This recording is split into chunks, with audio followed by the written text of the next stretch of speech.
afternoon, sir. I, Dr. Jaimini Vyas, welcome you on behalf of KCG. To all the participants, today's our resource person is Dr. Devendrasinh Jhala, sir. He is an associate professor at Department of Zoology at University School of Science, Gujarat University. We are very pleased to have you at this session, sir. I again welcome you on behalf of KCG. Good afternoon to all, and thank you for introducing me with this learned gathering. I'm Dr. Devendrasinh Jhala, Associate Professor, and working in the Department of Zoology. So today's topic is toxicity of fluoride and its amelioration. All of you aware about the fluoride because it is very high in Gujarat in the groundwater, and that's why I think those who are from Gujarat as well as from nearby area of Gujarat like Rajasthan, and some are from Andhra Pradesh, they also very well aware about the fluoride. High content of fluoride and endemic region of the fluoride. The first slide is fluoride in the environment and the source of human exposure. So it is well known that fluoride is present in a earth crust, and it is a 30th most abundant part of the earth crust, and therefore from earth crust, from the soil, the fluoride content in the soil is approximately range from 10 to 1000 ppm, and therefore it depending on the area from 10 to 1000 ppm, and therefore it easily go inside the vegetation and livestock from the soil. Another important exposure to the livestock, plant, human and animal is water. In water, it is ranging from 0.05 to 2000 ppm, and that is a WHO data, and that water, from that water, fluoride is go inside the aquatic plant and marine life. Now from this too, it is very well go inside the plant and animal as well as in human, but human also exposed by fluoride from the industries, from the production of fertilizers and pesticides, etc. Because from that region, the fluoride is go inside the air, and then it go into the vegetation, as well as human also exposed by this. So human exposure to fluoride through various sources like food, toothpaste, coal burning, drinking water, pharmaceutical drugs, agrochemicals, industrial exposure, etc.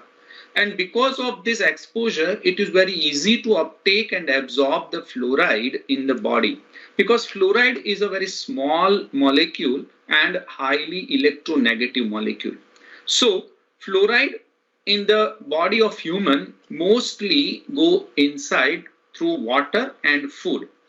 Some studies nowadays says that most of the fluoride, because now we have a fluoridation plant, fluoride removal plant, and because of that, the fluoride content is very less in drinking water when it treated. Most of the country have some or other way to take this river water and groundwater, but only few parts of the country have well water, and therefore now fluoride intake through water is very less when I talk about the most of the part of our country and in world as well. But still, human have exposure of fluoride from pharmaceutical drugs 20% and agrochemical 30 to 40%. So still we have a threat regarding the fluoride, though we manage somehow water contamination of fluoride and soil contamination of fluoride. So what is the problem with fluoride? The name fluorosis is related with the fluoride, and fluorosis is of two types. One is skeletal fluorosis, another is we can say dental fluorosis. So genu valgum and genu verum, these are the two different types of fluorosis, skeletal fluorosis. One is knock knee. This is a knock knee inside infolding of the knee, and bow leg. That means outwards knee appear. So this two is skeletal fluorosis and another is dental fluorosis. There are brownish patch appear and cavities appear in the teeth. That is known as dental fluorosis. So skeletal fluorosis is like this: when a very high amount of fluoride in the body, it mainly deposited into the major bone like backbone and knee, and therefore there is a bending of the body and there is a bending of the knee. So that is known as skeletal fluorosis. Fluorosis, if we see the historical facts, then early 20th century resident of certain area of USA developed brown stain on teeth, and in 1925 term fluorosis was coined and used by Christian and Goethe. This is the first time they used this word fluorosis. And in 1930 there is an establishment of relationship between the mottled animal and the fluoride content in the water. Again in 1930 only, the fluoride content in human body is also related with the occupational exposure with the fluoride by field. And in 1932, skeletal fluorosis was reported in cryolite mines in Denmark. So during 1925 to 1935, this decade in a 20th century is a witness of the fluoride and fluorosis awareness in the human population. Now, fluorosis in India and global scenario, if we talk, then it is not only a problem in India, it is a worldwide health problem, and it affects 25 countries around the globe endemically. No doubt, endemically I used the word because there is a very high amount of fluoride in the groundwater and in soil, and human also exposed very high amount of fluoride. But beside endemic exposure of the fluoride to 25 countries, so many other countries also affected by high level of fluoride, though they are not considered as endemically exposed countries. In India, fluorosis is endemic in 20 states out of total 35 states and union territories, affecting more than 11.7 million people, including lakhs of children. The Rajasthan, Gujarat and Andhra Pradesh, these are the three most affected states of the country, and this data is published by National Health Program in India.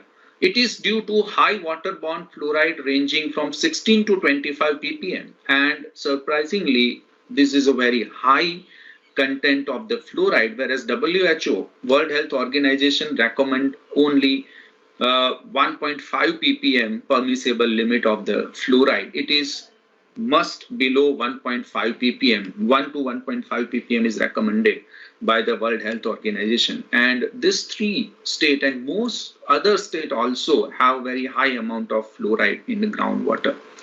Okay, this is official data because the question asked in Lok Sabha, and the question number is 3296 on 1st April 2014.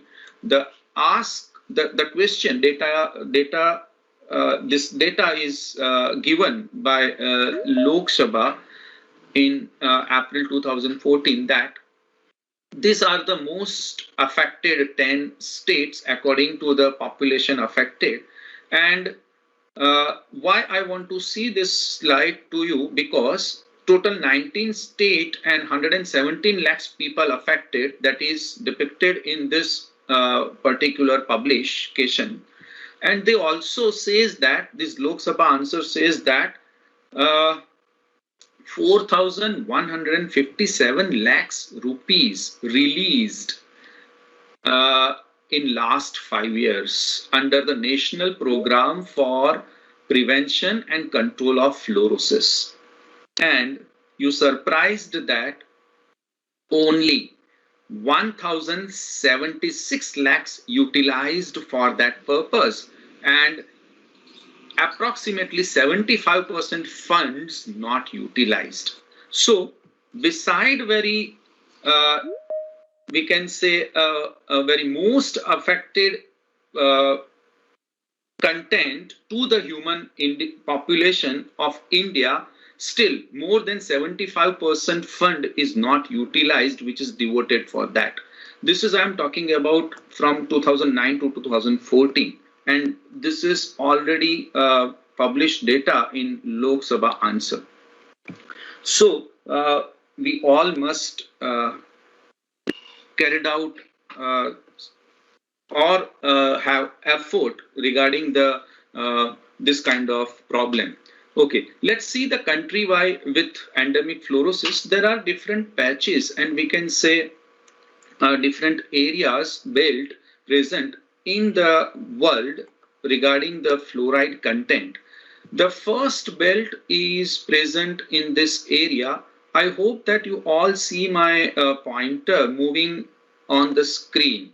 Can anybody respond it? I think everybody see my pointer. Yes, yes. Okay, yes. Okay. So this is the first belt. It have Turkey, Syria, Jordan, Palestine, Morocco, Algeria, Libya. These all countries contain high level of fluoride. The second belt present, which include India as well as Iraq, Iran, Pakistan, Sri Lanka and China. This is the second belt.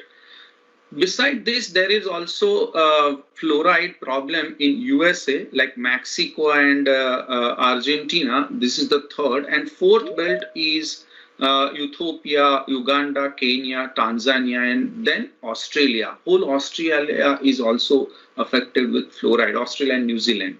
So these are the countries which are highly affected with the fluoride, and therefore there is a fluorosis.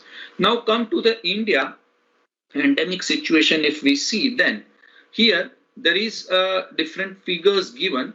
There are two figures state-wise, total number of state and the fluoride affected district, total number of district and fluoride affected district in that state. So if we see Gujarat, then here this data is 2016, and therefore 26 districts are there, and among them 24 is highly affected with fluoride. We can say they are endemic. In Rajasthan, among 32 districts affected, whereas in Andhra Pradesh, 23 out of 23, 16 districts affected. So these are the highly affected states of India. Besides that, there are also other districts in different states affected. The north part of the India is less affected as compared to the south part of the India. Now, since we are working in Gujarat, and therefore I must talk you about the problem, water problem specifically present inside the Gujarat. Out of 33, more than 80% district of Gujarat have fluoride content above a permissible limit, and we have water quality problem. In that, we are having a 4 different kind of water quality problem. Among them, first one is seasonal scarcity of the water. If you see here, the blue part of the Gujarat state, that is near to the Rajasthan, Madhya Pradesh and Maharashtra. This all part facing a scarcity of water due to the drought condition. The another problem related to the water, that is a salinity. Salinity problem is present mostly in the Kutch as well as in the area where there is a coastal region is nearby. So because Gujarat have a very huge coastal area, more than 1600 kilometers, and this light blue color is depicted related to the salinity problem. So most of the coastal area, state of coastal area, they facing this problem. Another problem is nitrite problem, and that problem is here present and described by yellow color. So this nitrite problem is also there in our Gujarat, as well as fluoride problem, high amount of fluoride in the groundwater. The brown color indicate that the high amount of fluoride present in a different district.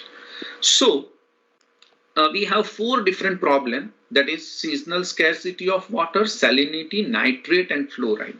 And therefore the team headed by Dr. Nilofer Chinoy from Gujarat University go towards the research on the fluoride. She selected this topic in 1900 and carried out tremendous research work in this direction till 2015. So more than decades she carried out research on these aspects, and I am one of the member in her team. So lots of research students carried out a PhD under her guidance, worked on these aspects. And here in this presentation, I am going to explain you about this whole different research work carried out in more than decades period. So let's start that. We already discussed that there are two types of main fluorosis: dental fluorosis, which affects teeth, mottled enamel are there, and poorly calcified teeth is there in dental fluorosis. Whereas in skeletal fluorosis, it affects bone. Increase in bone density, bone morphometric changes is there, pain in neck, back, pelvic and shoulder joints, genu valgum and genu varum. These are the main effects of skeletal fluorosis. Beside these two, there is very less amount of information available regarding the non-skeletal and non-dental fluorosis. The non-skeletal fluorosis mainly affect on the soft tissues, and the team, which is headed by late Dr. N.J. Chinoy, worked on this aspect most. So all countries aware about the dental and skeletal fluorosis since 1930, because it is very well known fact that this two part of the body is highly affected. But very few information or very positive of data available regarding the non-skeletal fluorosis, and therefore we worked on this aspect and described about the non-skeletal fluorosis, the effect of non-skeletal fluoride effect on non-skeletal tissues. To understand this non-skeletal fluorosis, when we go to the fluoride affected areas, endemic areas, we just tell the people to do a very simple 3 exercise. Among them, first one is we want to see that whether they touch their hand to the floor or toe. The normal healthy individual can bend his body and touch the floor or toe very easily.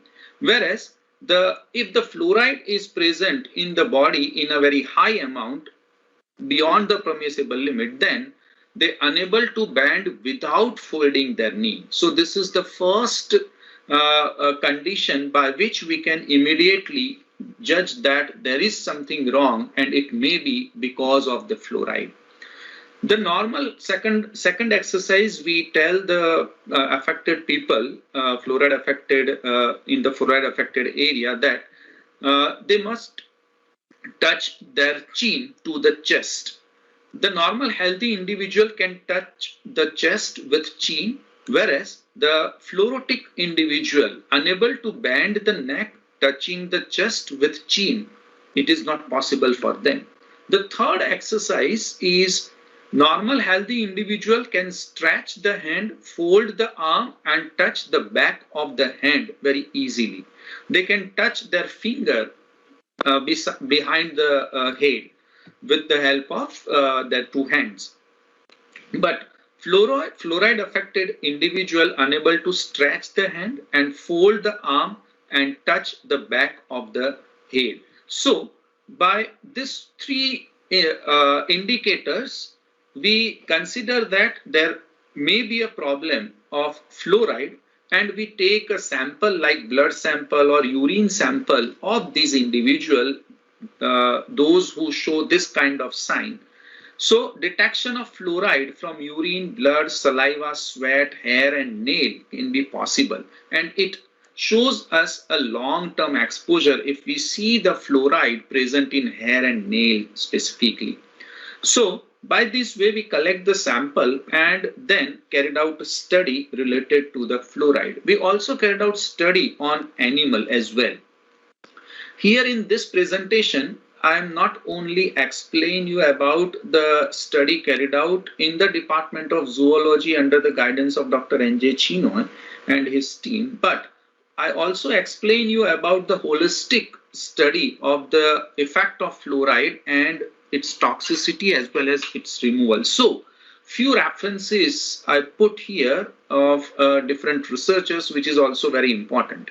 So in that, incidence of bone fracture is very high, described by scientists, published this data in 2001 by L.R. Harrier. He said that well water fluoride, if exceed 12 mg per liter, then there is a high incidence of bone fracture in the city of Durango, Mexico. And children are more susceptible to bone fracture than the adult. Now, regarding the dental fluorosis, if you see carefully here, this is a white portion in the teeth, and very mild dental fluorosis is appear here. So, if the chalky teeth is appear with no brown lining on the teeth, then it is a very less exposure or a very mild exposure of the fluoride to the individual, but it may be increased in a future. Then there is a very high incidence of dental caries in almost all teeth, and brown patches on the animal that indicate that the individual having a very high severe dental fluorosis. So how we can diagnose? This is the second type of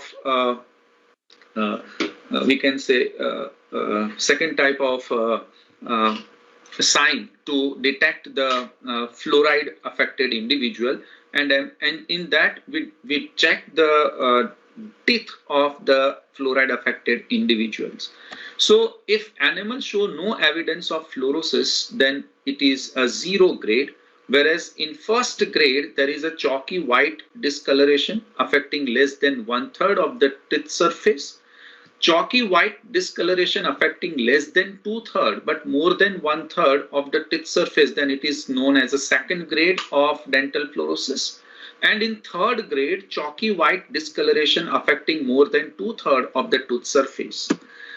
Now, brownish discoloration of teeth surface with grade 1, grade 2 or grade 3, then it is known as fourth grade. If there is no brownish discoloration, then it is known as first, second or third grade. But as soon as there is a brown color appear on the teeth, it is considered as a fourth grade. Likewise, there is a 5, 6 and 7 grade dental fluorosis is also there, which is having a characteristic respectively discrete pitting grooves without discoloration of teeth, discrete pitting grooves with discoloration of teeth, and confluent pitting of animal surface exist. Area of animal may be missing and anatomy of the tooth may be altered. So this is a very highly affected fluoride individual, and it considered as a 7th grade of dental fluorosis. So by this way we come to know that how much fluoride is present in the body and what is the severity of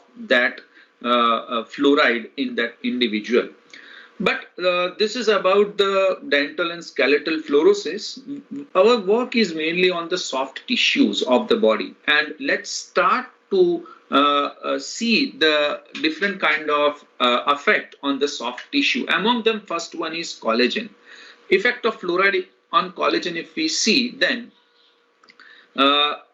in rat abnormal differentiation of chondrocytes in proliferative and hypertrophic zone is appear due to the presence of high amount of the fluoride in collagen, and therefore there is a delayed mineralization and degenerative changes is appear. So fluoride also increased collagen biosynthesis in mouse liver fibroblast culture as well. This study is carried out by other researchers. Now, effect of fluoride on protein metabolism. Obviously, we all know that protein content is very high in each and every cell, and protein also required for the formation of enzyme. So if the protein metabolism is affected, then it leads to the alteration in the all different kind of biochemical process, because enzyme production is also affected due to the effect on the protein metabolism. So fluoride fluoride leads to the impairment of polypeptide chain and deamination of the amino acid. It reduces the protein synthesis and alter the activity of several enzymes and reduce the secretion in the organs concerned. Therefore, it altered in almost all soft tissues of fluorotic animal. This work is carried out by our colleague Dr. Dhruva Patel and Dr. Chinoy. Then next is effects of fluoride on nucleic acid metabolism. Obviously, nucleic acid is of two types, DNA and RNA. It alters both. Fluoride alters both. It alters DNA level as well as RNA level in the body. If there is alteration in DNA level, then translation is affected, and it also affects the RNA content in the body. If RNA is decreased due to the alteration in DNA as well as direct effect of the fluoride, then it inhibits the attachment of the mRNA to the ribosome, and therefore there is an inhibition in the transcription. So it altered in liver, muscle, uterus, brain of the animal. This work is also carried out by Dr. Sushila and Dr. N.J. Chino along with Dhruva Patel. Effects of fluoride on carbohydrate metabolism is also studied in animal, and it is studied in liver, skeletal muscles, vas deferens and uterus. If we see in control animal, then glycogen is easily converted into glucose 1-phosphate by phosphorylase activity. But in fluorotic animal, the glycogen content is very high due to the decrease in the activity of phosphorylase, and there is a less amount of glucose 1-phosphate, because there is a high amount of accumulation of the glycogen in the tissue like liver, skeletal muscles, vas deferens and uterus. Another effect of fluoride, let's see on the lipid metabolism. Obviously, lipid is also very important, not only for the formation of the cell, for the plasma membrane, but also very important for the formation of many hormones. Cholesterol is a lipid, very well-known amphiphilic lipid. It is more hydrophilic than the hydrophobic. So cholesterol is a lipid and predominantly present in the plasma membrane as well. These are the different molecules ultimately convert cholesterol into the testosterone, that is a hormone, all of you know.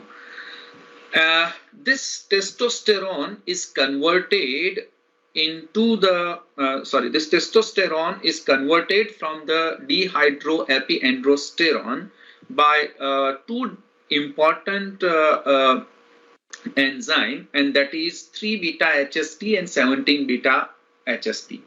HSD, that is hydroxysteroid dehydrogenase. This is 3-beta hydroxysteroid dehydrogenase. So from dehydroepiandrosterone, if the androstenedione is formed, then that conversion is required 3-beta HSD. And when androstenedione, delta 4 androstenedione or androstenedione is there, then it converts into testosterone with the help of 17-beta hydroxysteroid dehydrogenase. So this two enzyme, 3-beta and 17-beta HSD, is affected due to the fluoride in animal.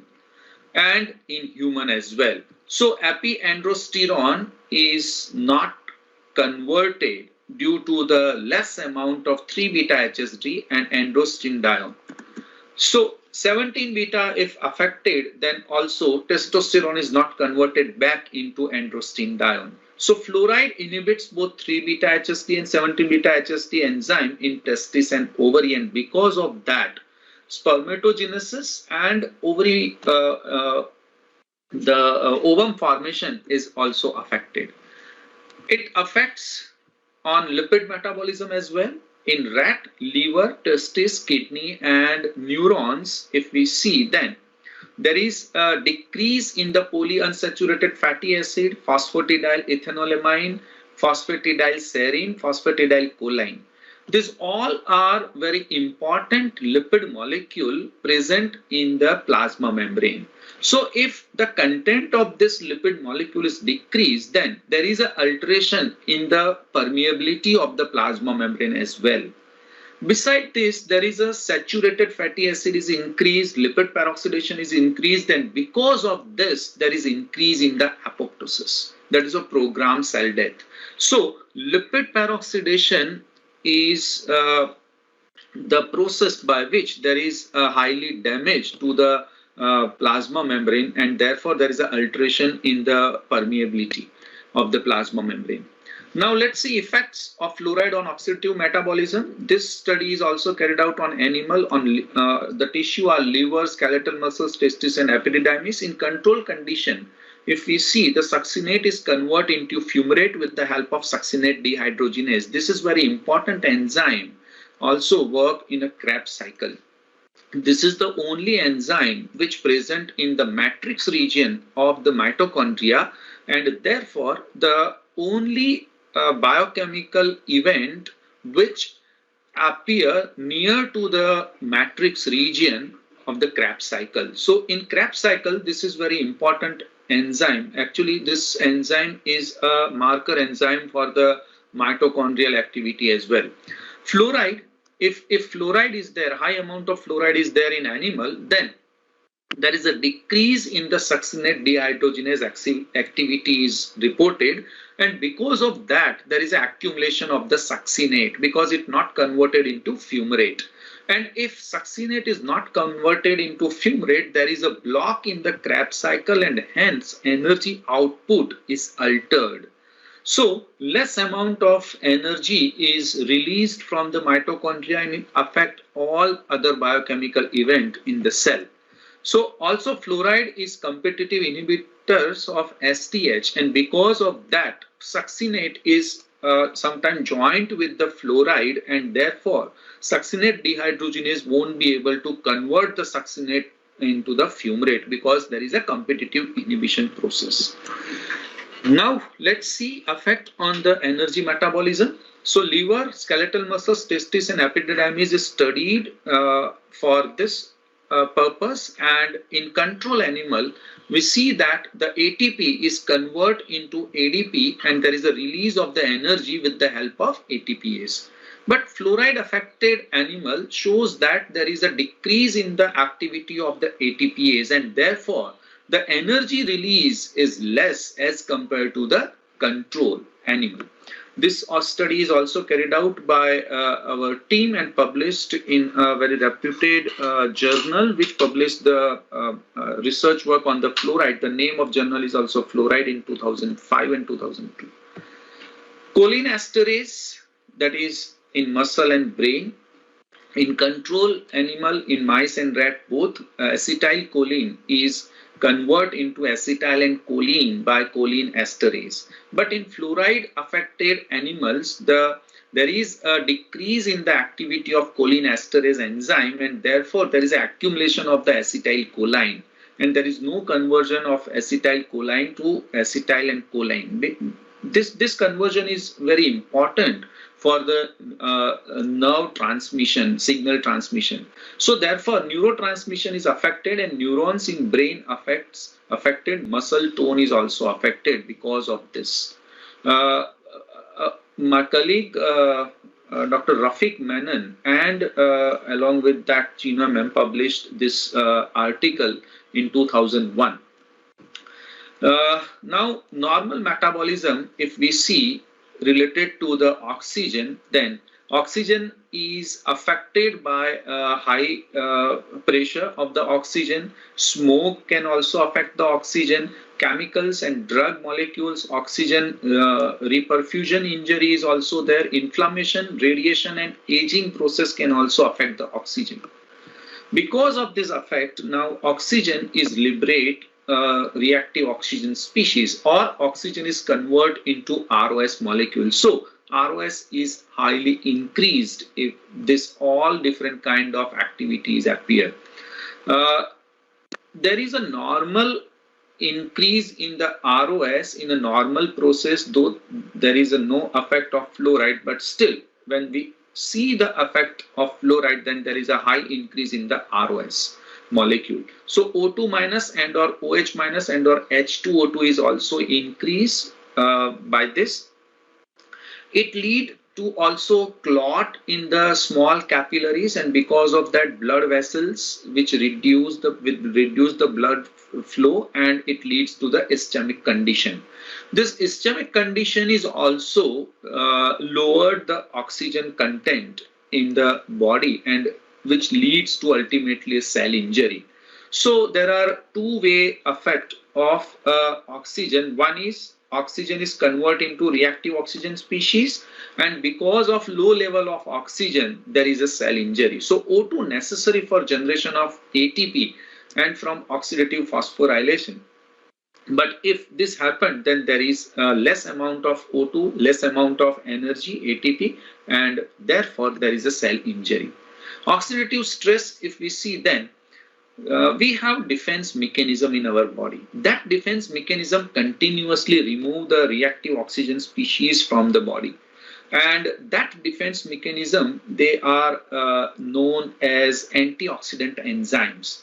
But if protein content is affected, protein amount is lower down by the fluoride molecule, it also affects the enzymes. And if the antioxidant enzyme is lower down, that is lower down the cellular defense mechanism. Because of that, the ROS molecule is increased in the body, and it leads to the oxidative stress. So oxidative stress occur when rate at which the ROS are generated which exceed the capacity of the cell for their removal. The removal is carried out by the antioxidant enzymes. So because of this, there is a cell injury.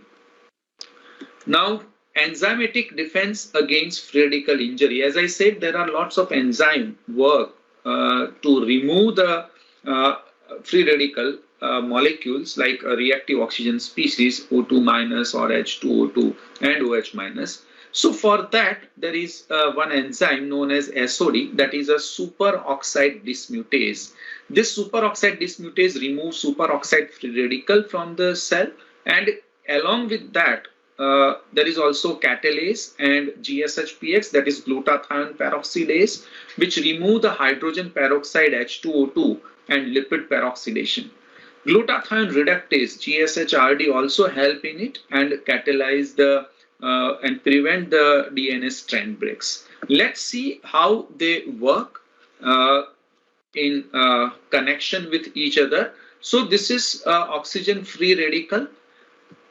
We have proton molecules available in the cell. This proton, when joined with oxygen free radical in the presence of superoxide dismutase, there is a formation of oxygen. So oxygen free radical now convert into an oxygen molecule. This is a stable molecule. But when superoxide dismutase carried out this reaction, it generates another harmful molecule, and that is a hydrogen peroxide H2O2. Now Fe+2 is convert into Fe+3, and then it convert into OH minus. This is again another harmful free radical. This is known as Fenton reaction. So due to the Fenton reaction, hydrogen peroxide is convert into hydroxyl radical. This is also a very harmful radical oxygen, reactive oxygen species in the body. Now catalase, glutathione peroxidase and glutathione reductase come into the picture. Hydrogen peroxide is converted into water and oxygen with the help of catalase. Catalase joined the two H2O2 molecule and convert it into the oxygen, normal oxygen and water molecule. Along with that, the glutathione is converted into it's reduced from by glutathione peroxidase, and hydrogen peroxide is converted into 2H2O with the help of glutathione peroxidase. Now this reduced glutathione again convert into 2GSH with the help of glutathione reductase, and in that NADPH and H plus is helpful. So this is how our defense mechanism worked against reactive oxygen species. In that, the enzyme is very important, like superoxide dismutase, catalase, glutathione peroxidase, glutathione reductase. Moreover, phytochemicals from Ayurvedic herbs and vitamins act as an antioxidant. So, for this purpose, we carried out study related to this, like vitamins we applied to the fluorotic animal, highly affected animal, as well as phytochemical also we study. So that part is last part of this presentation. I will also explain you about the different molecules which used as a antidote or ameliorative agents. So in that we discuss about this.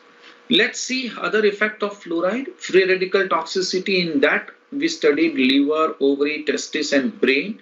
So fluoride, if there, then there is an increase in the free radical and it leads to the PUFA, that is polyunsaturated fatty acid formation, and PUFA formation is very harmful to the cell because it is a chain reaction. When one molecule of fatty acid is unsaturated, it takes the electron from the another fatty acid molecule and it unstabilize that particular fatty acid. So there is a formation of a chain reaction, and because of initiation of the chain reaction, there is a high damage to the cell membrane, plasma membrane. Antioxidases like SOD, superoxide dismutase, catalase and glutathione peroxidase decrease due to the fluoride effect. Ascorbic acid and glutathione level is also decreased because total, if there is a decrease in the total ascorbic acid, there is a decrease in the reduced ascorbic acid as well, because TAA is converted into RAA. If RAA, reduced ascorbic acid, is decreased, then there is a decrease in the dehydroascorbic acid because RAA is converted into DHA. DHA is increased because RAA is not converted into DHA, and DHA is accumulated because it not convert into TAA, total ascorbic acid. The total ascorbic acid is not formed because there is a decrease of the GSH, glutathione molecule. So if the glutathione molecule is affected, then there is accumulation of dehydroascorbic acid, it not convert into total ascorbic acid. Total ascorbic acid is less, then there is a less amount of reduced ascorbic acid and there is an accumulation of DHA. So the key molecule here is glutathione. So we also tried with glutathione as well. We add glutathione in a diet as well as in the oral administration to the animal and see the changes in the ascorbic acid content, and we find out the positive result that we will discuss later on. So here, when we talk about the free radical toxicity, it increased the free radical injury and reduced the detoxification mechanism, which hampered the cellular defense mechanism. It led to the cell injury and cell death. So this study is also carried out by a team of the Dr. N.J. Chinoy, and in that I also published a paper related to the toxicity of the free radical in ovary, which is well accepted in the scientific community. It published in Food and Chemical Toxicology in 2008. So let's move further. Now, hematological parameters. This hematological parameter is also very important to identify the effect of fluoride in the blood stream. So sodium hydrogen exchanger activity in RBC is decreased, red blood cell content is also decreased, and there is a decrease in the hemoglobin. Obviously, if RBC level is decreased, then there is a decrease in the hemoglobin as well. But white blood cell is increased because there is a toxicity, and to combat with that toxicity, obviously our defense mechanism is activated, and initially there is an increase in the white blood cell because of that. Apoptosis in hematopoietic cell is also increased. So to remove the apoptotic bodies from the cell, the white blood cell number is also increased. Therefore, there is an anemic condition produced because there is a decrease in the red blood cell. This paper is also published in 2010, or this information is also published in 2010 by the team headed by Dr. N.J. Chini. Heart fluoride causes harmful effect on heart, and cardiac irregularities observed in human being as well, those who affect with fluoride. The cardiogram is also changed slightly, and aortic calcification and degeneration of a smooth muscle in tunica media of aorta in rabbit. Changes in myocardium of rabbit and secondary fibrinolysis is also observed in the animal as well as in the human. This paper is published by Chinese scientist Zhu and Zhu in 1997, and along with that Dr. Sushila also carried out very well studied in the effect of heart. Then carotid arteries also affected due to the fluoride. Human erythematous plaque also studied when fluoride is given to the animal, and it accumulates the fluoride ions in the body, therefore alters physicochemical properties, and that is resistance to the blood pressure, shear forces, and formation of emboli. So this study is also carried out by other scientists, Chilubek and co-worker in 2001. Now, regarding the skeletal muscle effect, the destruction of actin and myosin filament, because these two are very important filament of the muscle, and if they affect, then muscle activity is also altered. Sarcolemma and mitochondrial membrane disrupt, and certain phosphokinase enzyme increase in the serum. Therefore, muscle weakness, loss of energy, and unable to carry out normal routine activities. Then next is intestine and duodenum effect. Fluoride in human causes non-ulcer dyspeptic complaint and pain in a smooth in stomach, and constipation and intermittent diarrhea is also observed. Columnar epithelium cells without microvilli is also seen. Then fluoride in rabbit causes erosion and necrosis of surface of mucosa, hemorrhage, necrosis of Berners gland.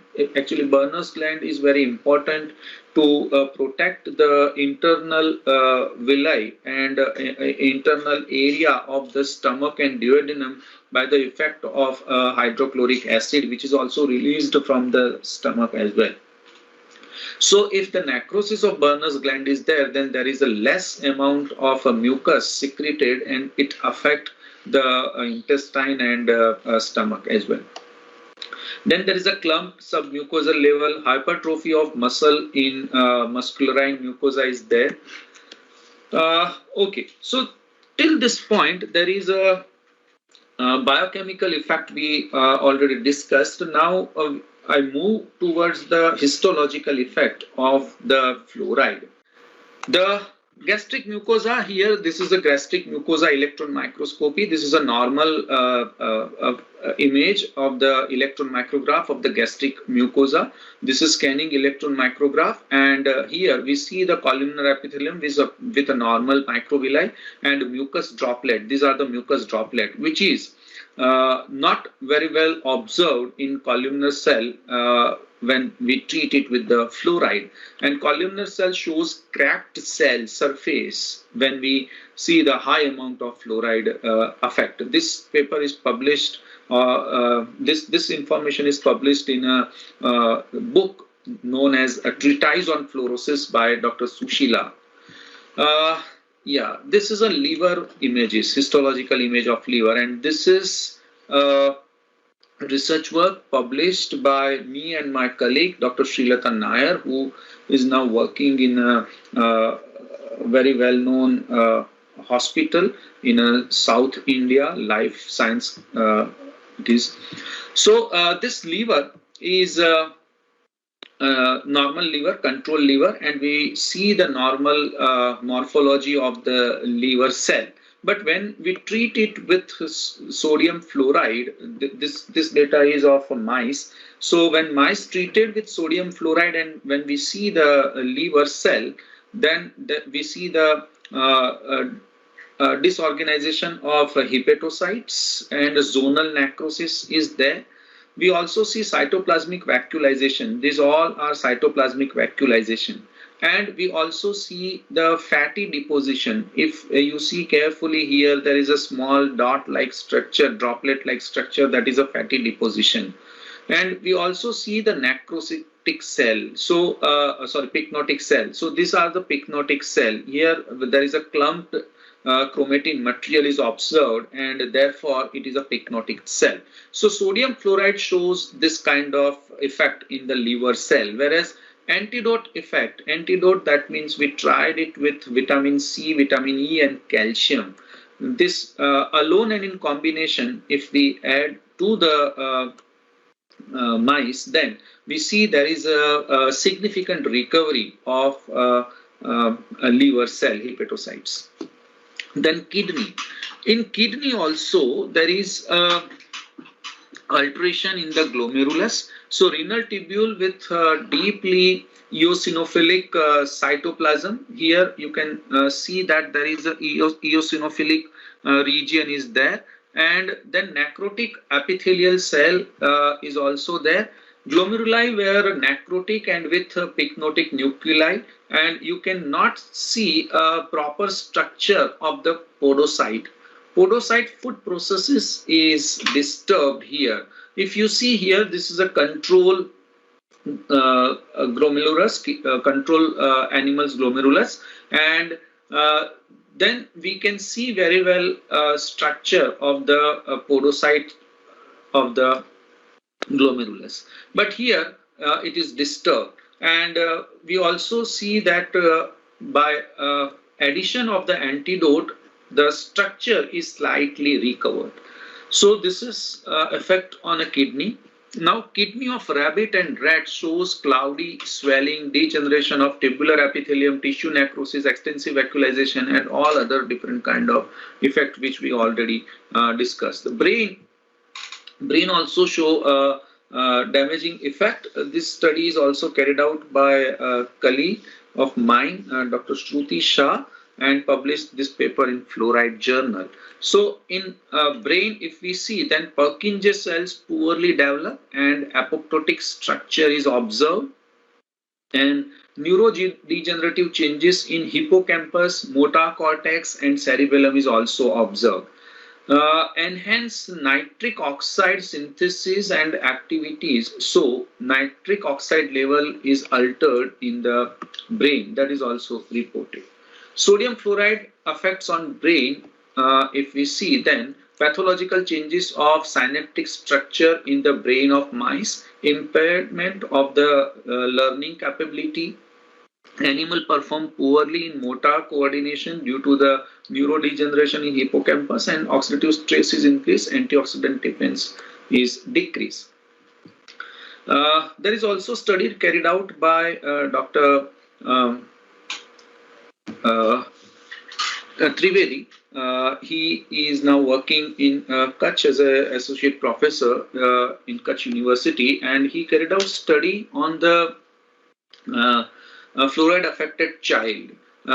he find out that there is a less IQ when there is a high amount of fluoride in the blood of the child. So this is a very alarming situation, that if endemic fluorosis is there in a region, we must protect the child from the high amount of fluoride, because it directly affects the growing child's brain, and IQ level is decreased. So that is a damaging effect at very initial stage of the life, and it problematic in a later age. Testes also have adverse effect of the fluoride.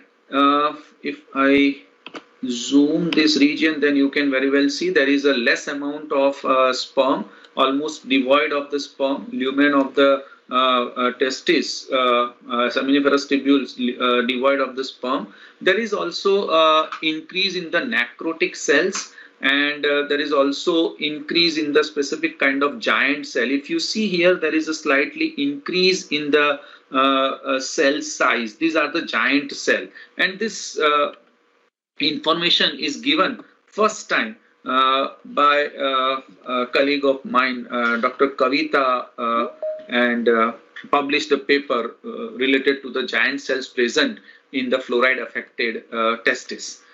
Antidote treatment recover this effect very well. Then chordae epididymis, apical degeneration is also there, confluence of tubules and lumen packed with giant cell. If you see here, there is a giant cell present in the lumen of the chordae epididymis, and there is also presence of debris, and very few spermatozoa is present as compared to the control. Vas deferens also show a very less amount of spermatozoa in the lumen.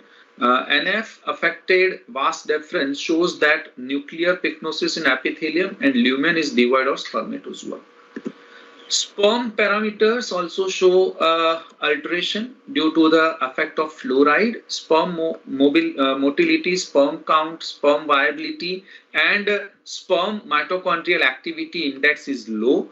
And there is also a sperm nuclear integrity altered, sperm acrosome integrity is also affected. Human spermatozoa is also affected due to the fluoride treatment and fluoride exposure, and therefore spermatogenesis is affected, we can say.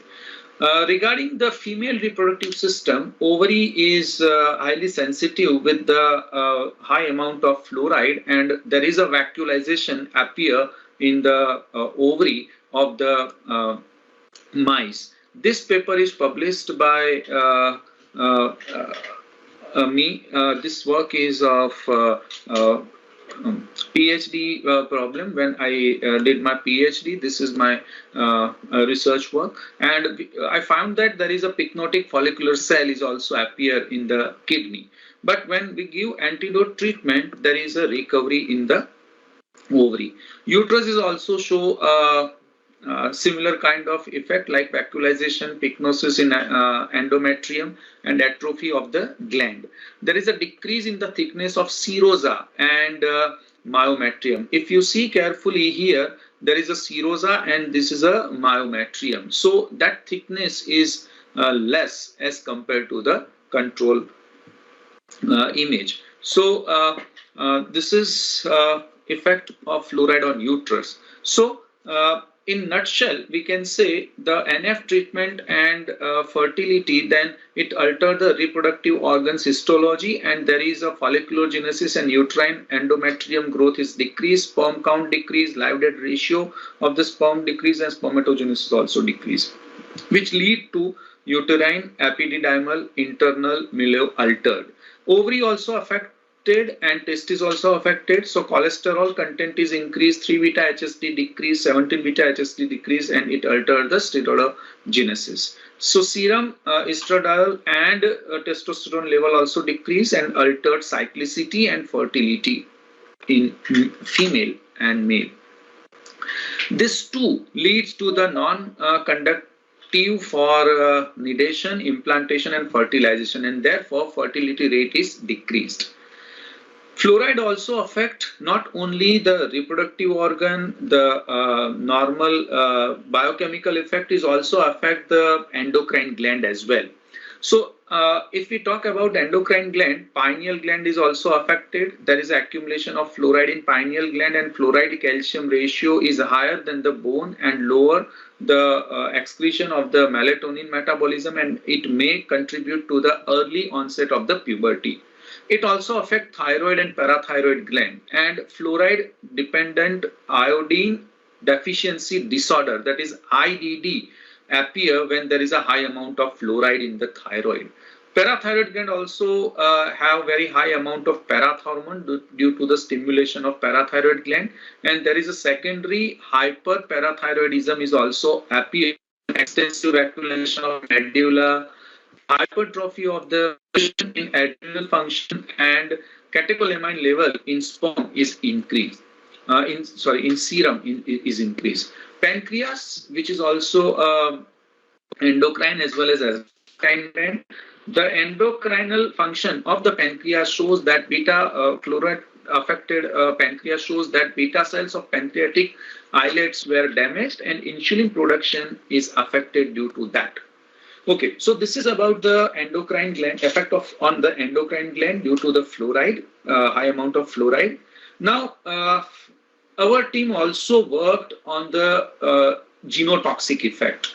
If the fluoride is present inside the cell, it also affects on the chromatin material. It's also on the chromosome, and therefore we studied the various parameters related to the genotoxicity. Among them, chromosome aberration, sister chromatid exchange, cell cycle proliferative index, average generation time, population doubling time, cell cycle proliferative index, single cell gel electrophoresis. These all are different kind of parameters which indicate that there is a genotoxicity or not.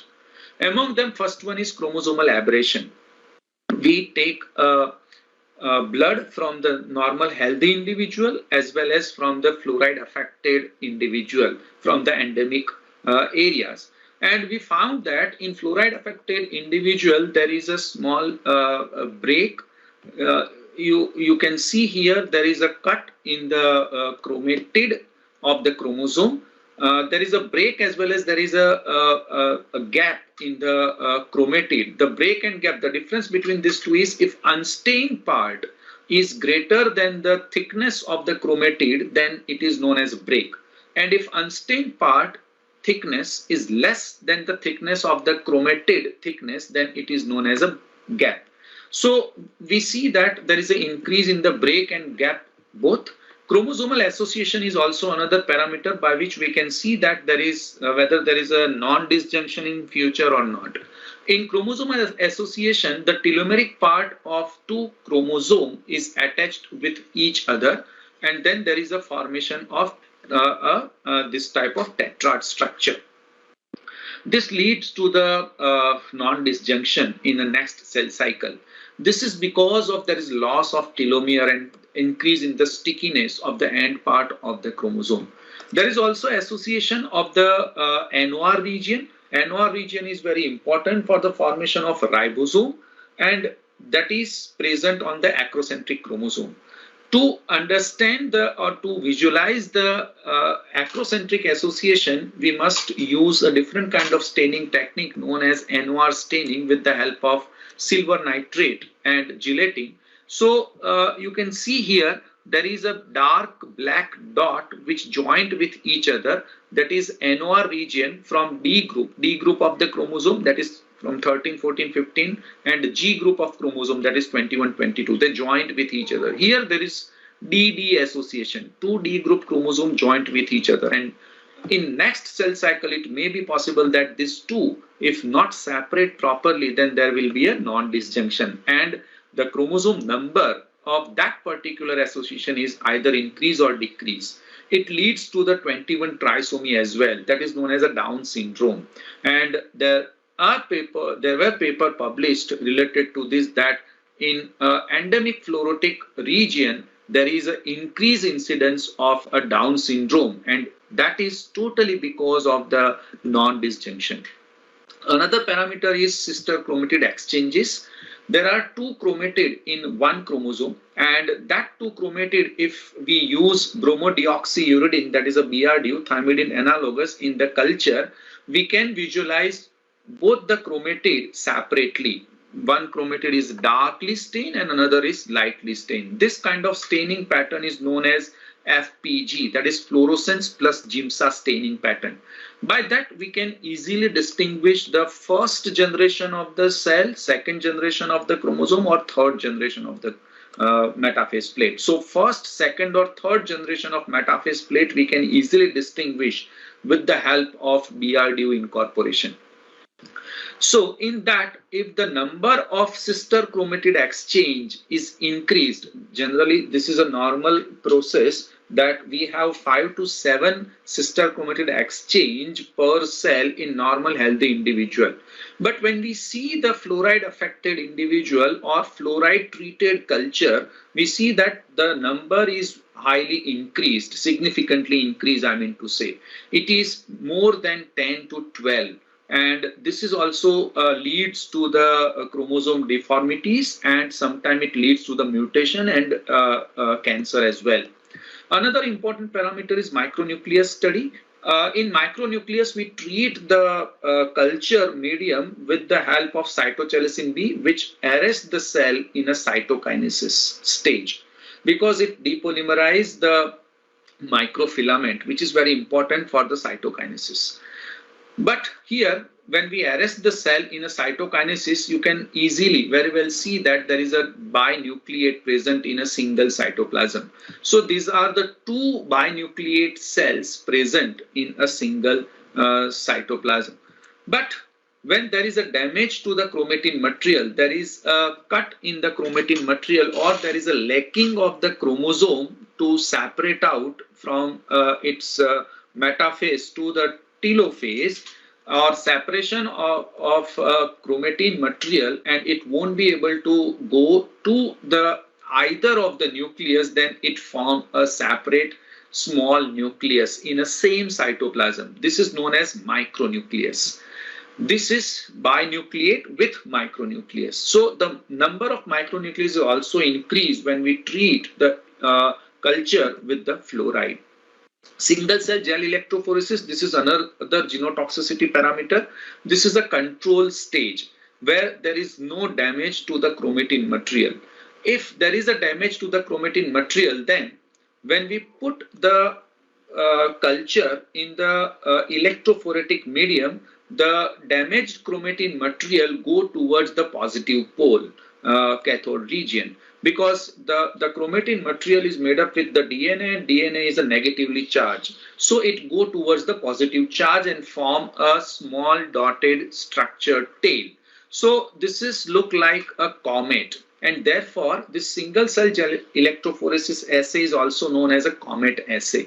But when we treat the culture with NF as well as antioxidant, we see that there is a significant recovery, because when we measure the tail of the comet, it indicates that there is a damage in the chromatin material. The tail length, if less, then we can say that there is a less amount of damage. There are lots of parameters in single cell gel electrophoresis like tail length, then head diameter is also there, head and tail ratio is also there. So this is a summary of genotoxicity study carried out by team headed by Dr. N.J. Chinoy, and we find out that there is an increase in the SCE per cell, SC per chromosome. There is increase in the metaphase 1 because there is an arrest in the cell cycle due to the fluoride treatment, and then very less amount of cell go further into the second cell stage or third cell stage. So there is decrease in the M2, metaphase 2 and metaphase 3. There is increase in the average generation time and population doubling time, whereas there is decrease in the cell cycle proliferative index. Chromatid break and gap is also increased, chromosomal break and gap is also increased, single cell gel electrophoresis tail length and single cell gel electrophoresis tail DNA is also increased, whereas that DNA is come out from the head region, and therefore the content of DNA in head region is decreased as compared to the control condition. Telomeric association is also increased, acrocentric association is increased, micronucleus formation is increased, and we also found that there is an increased number of hypoploid and hyperploid cells. So this all indicate that there is an increased chromosomal damage and decrease in the DNA synthesis. Therefore, there is an aging and apoptosis, which lagging of acrocentric fragment and non-disjunction. Aging, cancer, mutation and teratogenicity is also observed due to the fluoride effect. So this is in vitro study. Now in vivo studies also carried out by Dr. N.J. Chino and Dr. Franny Shate in 1994.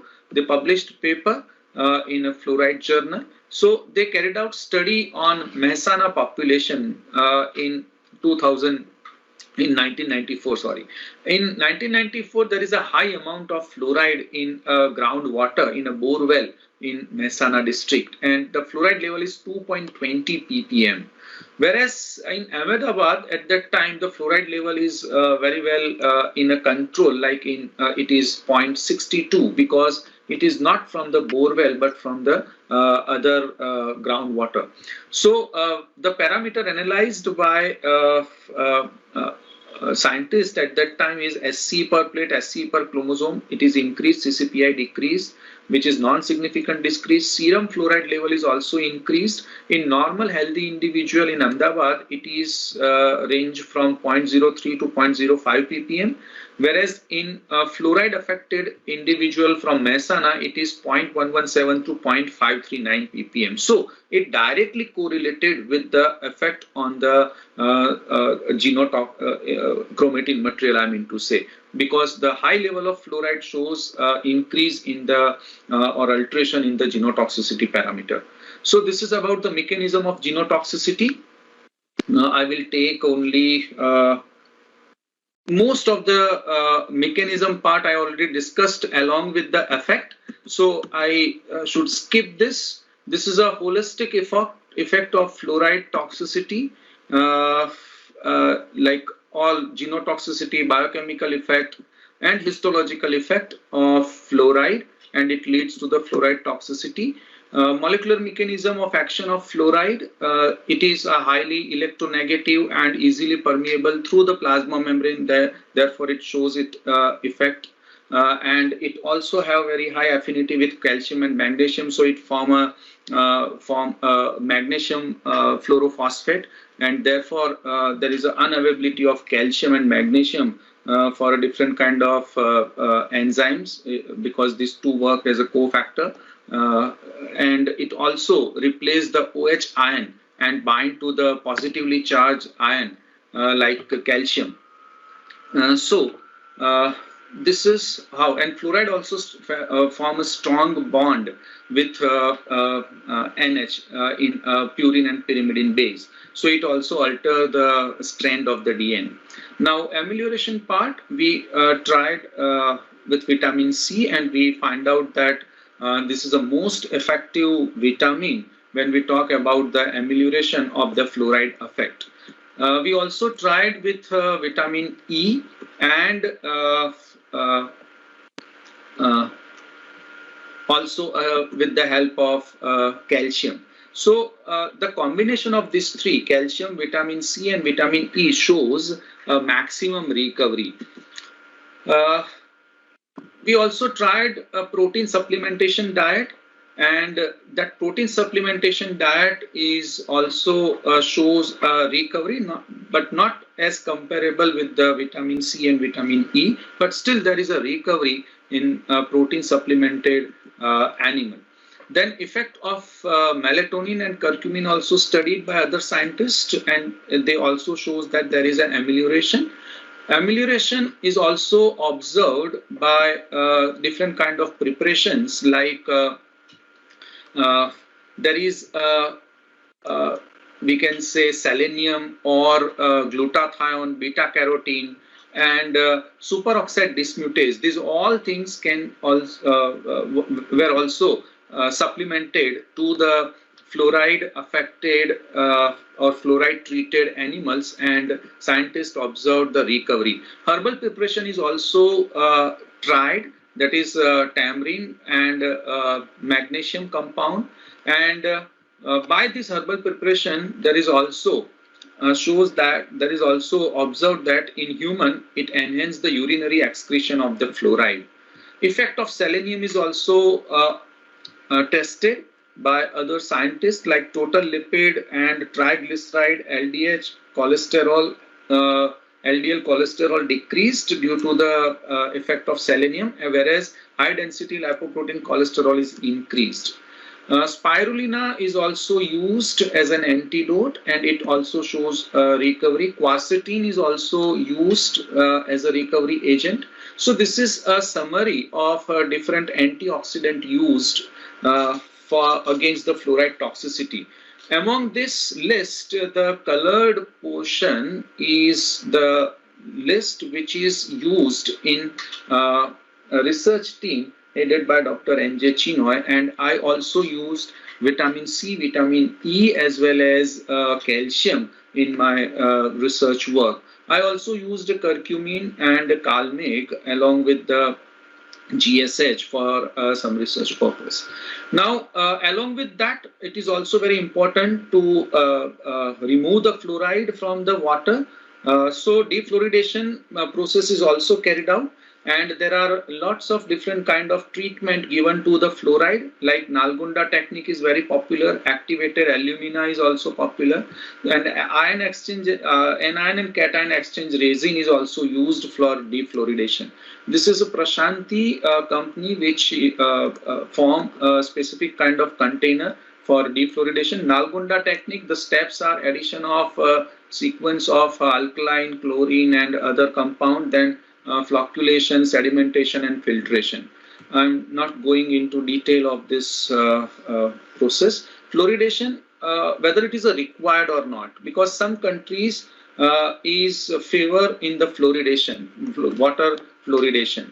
But let me tell you, the fluoridation of water, specifically in USA, is a process by which we cannot take any concern to the from the population, but still we give a specific kind of medication to that person, because this is a general fluoridation, and fluoridation is a controversial issue because of that.